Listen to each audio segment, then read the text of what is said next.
Oh, hello friends, Fujosevic here. Welcome back to some slightly strange Murloc Curator Dragon Shaman. So I just realized I have something very shameful in this deck, the nerfed Spirit Claws, and I totally forgot that we had that card in this deck. And I don't know what to do about it right now, but I don't think we can do anything. That's okay, because we got a Hex. And we actually have a bunch of hexes in our opening hand here, so that's been okay. So this deck, I have posted videos of it before. It was made by Kevlar, and it basically has Curator. The only beasts are Jeweled Scarab, and the Murlocs are the what is now referred to as the Water Package, which is Finja, the two Bluegills, and a couple Murloc War Leaders. So we could actually high roll and get a Maelstrom Portal if we get Spell Power here. Which at this point is... So now this is 2. We can kind of make it a little bit bigger, go to 3. Burn the coin, which is fine I think at this point. We clear our opponent's board. We got a sweet... Oh, that's actually... Hey, synergy. Hey, Shaman synergy with Buccaneer. There's a reason why they made it a rogue card, right? Because rogues don't use weapons. So, and now next turn we also have the option of Bran into Jeweled Scarab type of thing. And basically what we're trying to do here is we're trying to set up big either Murloc turns in order to enable Everyfin is awesome. Well, that's not awesome. That's fine. 8. Well, now if we had that, I will definitely take a Hex. I want to take that Cold Light so badly, actually. Shattered Sun, I think, is going to be better because we have a little bit of control there. Let's see if our opponent has any removal for Bran. Maybe they can waste some of their strong AoE. If they waste some of their strong... If they'd wasted some of their strong AoE, we would have been in business.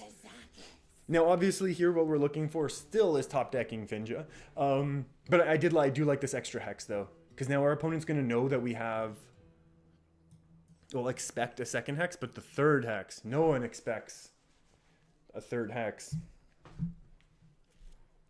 And then the idea is, so like I was saying, you fill your board with Finja, or you're calling the finishers, and then you throw out a very cheap Everyfin is awesome, and then you kind of just win from there. So it's kind of a very interesting deck in that sense. Opponent's getting to draw a whole heck of a lot, which is unfortunate for us. Do we want a Curator when our hand is full? And the answer is a no thank you. I honestly was like, oh, let me just Hero Power and then Spirit Claws, which we can't do anymore. Do we just Jeweled Scarab now? I think we just Jeweled Scarab. Start of your turn, deal some damage. On your turn, your hero's immune. This has synergy.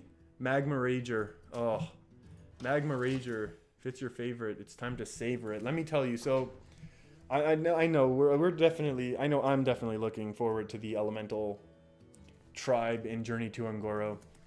We'll see how powerful it actually is. Oh, if I had taken that Cold Light Oracle, just burned a couple cards, we could have been in business here. But that's okay. I think we'll still be able to hit a surprise Bloodlust, which is basically what Everyfin is awesome does, except the fact that it's permanent and then also buffs health. This is not bad, and if we just get a Hellfire Burn, okay, that's a little bit worse, but still manageable. Honestly, it's manageable for us. We'll be able to Azure Drake Hex, unless we get, oh my goodness, I can't. This is a very old deck list. So when this deck was made, Spirit Claws were not bad.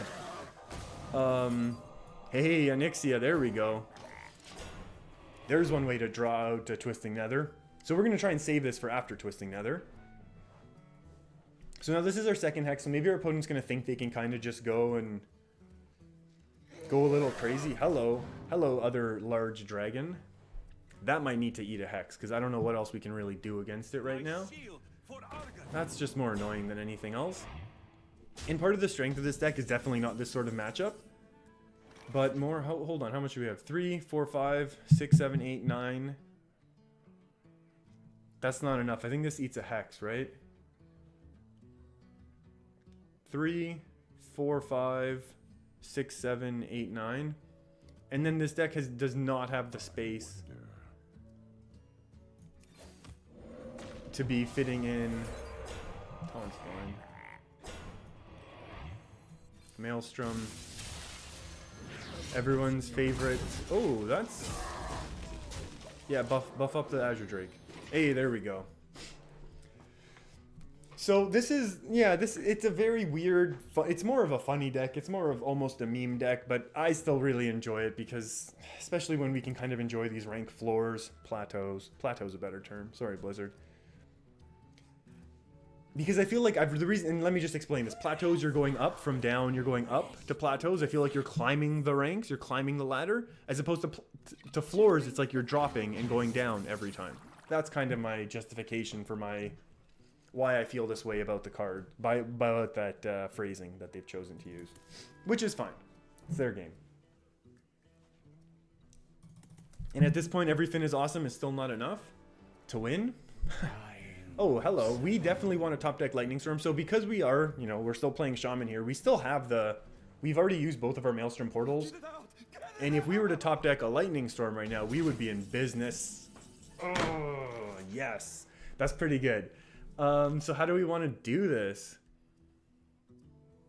I guess we just kind of set up for... We just do that. I don't even want to leave the 1/1, so I'm going to waste the damage here. Because I think this is lethal next turn. And I'm going to go ahead and buff... Yeah, in a horrible order, obviously. But I did that because I don't really care about the damage, because I'm expecting now to get hit with a Twisting Nether. Oops, and I just realized I'm overloaded. But the idea there was, get hit with Twisting Nether now, then play Onyxia. The problem is I wasn't really paying attention, and... we're overloaded because of that Lightning Storm. But that's still okay. And if we don't get hit with Twisting Nether, then we just Everyfin and win. Because this is going to be 2, 4, 6, 8, 10, 15, 16, 17, 18, 19, 20, 21. So again, it could be a Reno here. Reno we just kill easily. I feel like we're in good shape, despite the fact that Twisting Nether would actually be a decent play from our opponent, because Onyxia can't come out this turn right now. That really hurts, actually. The fact that I... Oh. Will I... Oh, I do have a dragon. Okay, so this is pretty good. Bookworm is a pretty good response here, not giving up the board to our opponent. So I'm pretty happy about that, despite... I mean, and obviously, you know what? Playing Bookworm is obviously much better than Onyxia. Like, we couldn't have Onyxia'd into the Doomsayer, right? So getting that Bookworm action... very, very powerful, but we only have space for one of them. I mean, Bookworm is unfortunately effectively getting rotated out. Even though I know it still will be in Standard for another year. Ooh, our opponent's really going low here. That's a pretty good potion. There's no doubt about it. That's a pretty good potion. Finja. There we go.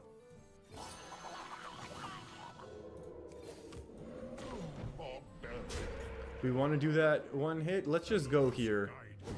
No Harrison Jones value because we know everyone plays that card still.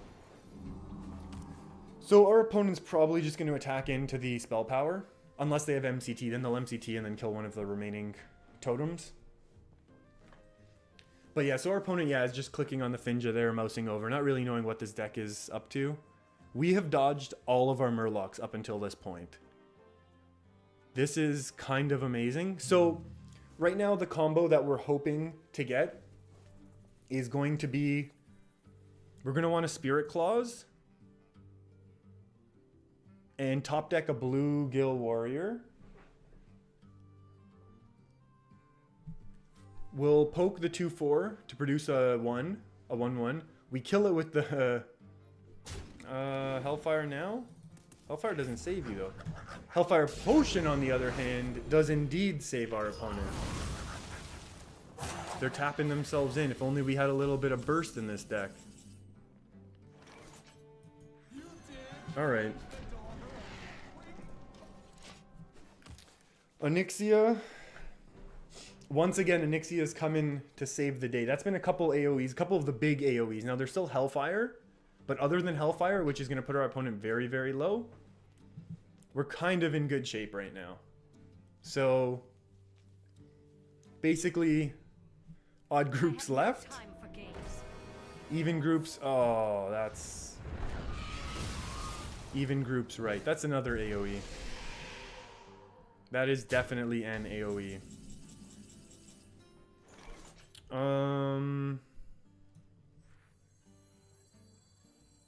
5 plus 3. Oh, and then it's like, oh, but what are you gonna do? Guess what? We have the OP Spirit Claws, which I've obviously been talking about all video as being super strong and powerful still, even in this meta right now. No, it's okay. Sometimes it works out. Violet Illusionist. Now we get hit with the Hellfire. Dang. Oh, we will get some funnel cakes, man.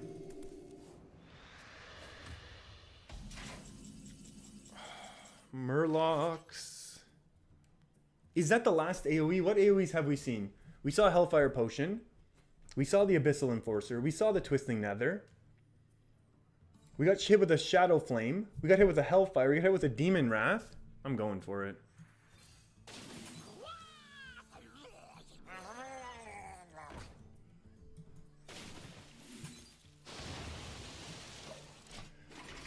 Okay, and there we go. That's a big board. That's 25, 16 worth of power. And it's not to be messed with. That's pretty good. That's pretty powerful, knowing that I can kind of... Well, I can't really refill my hand, but I can draw 2. Blast Crystal, that's fine. These all of a sudden become a lot weaker. He's going to trade into one of them. But then we're going to roll Spell Power and clear the board. For free. Is Spell Power better or is Murloc better? I think Spell Power is better. That's so bad now. I just need high rolls. I just need high rolls really, really badly. I needed one high roll, to be honest. I shouldn't have played the Murloc. And I'm going to leave this. I mean, have we seen an ooze? We haven't even seen an ooze, actually. We could just get oozed here. Oh, well. I don't think the 1 damage is going to make that much of a difference. The issue is right now we're gonna get hit with Brand Kazakus. Or just Kazakus. And then if he just takes a 5 mana AoE, we're kind of okay. If he takes a 10 mana polymorph, that's kind of an interesting choice. I mean, he got one of the good ones, right? The menagerie is for guests only. The menagerie is for guests only. There we go. Okay, well... At least Kazakus is not... I mean, Jiraxis is probably going to beat us, though. We do have a couple Jinyu still in the deck, which are going to be useless. We basically need to top deck Everyfin is awesome to prove that the Murlocs, despite what I said... Despite what I said in my review of the Shaman legendary quest, that the Murlocs and Shaman are powerful. I just the reward isn't. That's all. I'm worried about the reward more than anything. I think the deck is cool. Look at these cool little ninjas. Dang. Murloc Razor Guild. Okay, that's a 3, 6, 7, 8, 9, 10, 11. 12, 13, 14. Still no lethal. We got to clear that one, that's for sure. Is that lethal? Have we squelched yet? This is 4, 5. Okay, this is 10. 10 plus 5 is 15, 16. If we get spell power, we give lethal. Oh, and once again...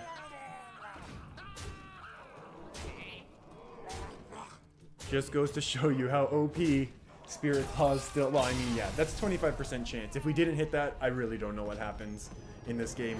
But this deck is just tons of fun. If you haven't tried it out, give it a try when you're at one of the floors on the ladder. Rotate Spirit Claws out. It's really not that great. I'm sure we can find lots of other better replacements for what it does in this deck.